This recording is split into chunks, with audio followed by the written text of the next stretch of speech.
Have you ever noticed how some people seem to get richer no matter what the economy is doing, while others work crazy hours and still struggle? It's not about how hard you work, it's about how you think about money. In Rich Dad, Poor Dad, Robert Kiyosaki shares the story of two dads. His biological father, he calls him Poor Dad, was well educated, had a stable job, and believed in working hard for money. Then there was his best friend's dad, Rich Dad, a high school dropout who built businesses and invested in assets. Here's the difference. Poor Dad said, go to school, get good grades, get a secure job.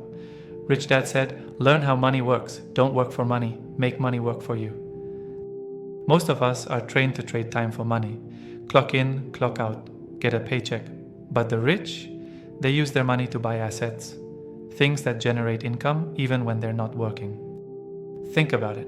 A 9-to-5 job pays you only when you show up, but a rental property, it pays you while you sleep. Dividends from stocks, same thing.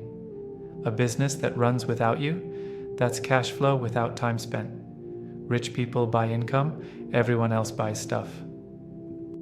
One of the most powerful lines in the book is this: the poor and middle class work for money. The rich have money work for them. So if you're stuck in the cycle of working just to pay bills, it might be time to change the way you think about money. This isn't just about getting rich, it's about building freedom. Follow for part 2, where I break down what counts as a real asset and why most people have it totally wrong.